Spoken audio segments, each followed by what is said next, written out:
க்ரீமியான cone soup எப்படி செய்கிறதுன்னு பார்க்கலாமா? நான் அதுக்கு பாயில் பண்ண 1 கப் கோன் எடுத்திருக்கேன். அதில் 1/2 கப்பை பிளெண்டர் ஜாரில் போட்டு தண்ணியும் சேர்த்து நல்ல ஸ்மூத்தான பேஸ்ட்டாக அரைக்கணும். ஒரு பேனில் பட்டர் சேர்த்து குட்டியாக சாப் பண்ண பூண்டு வெங்காயம் சேர்த்து நல்லா வதக்கணும்.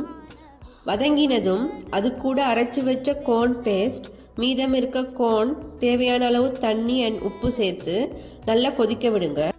3 to 4 மினிட்ஸ்க்கு அப்புறம் கோர்ன்ஃப்ளவர் ஸ்லரி, அப்புறம் தேவையான அளவு பால் சேர்த்து 2 மினிட்ஸ் குக் பண்ணணும்.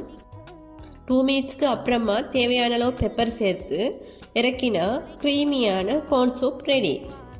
சீசனிங்காக நான் கொஞ்சமாக மேலே ஸ்ப்ரிங் ஆனியன் அண்ட் கார்ன் சேர்த்துருக்கேன்.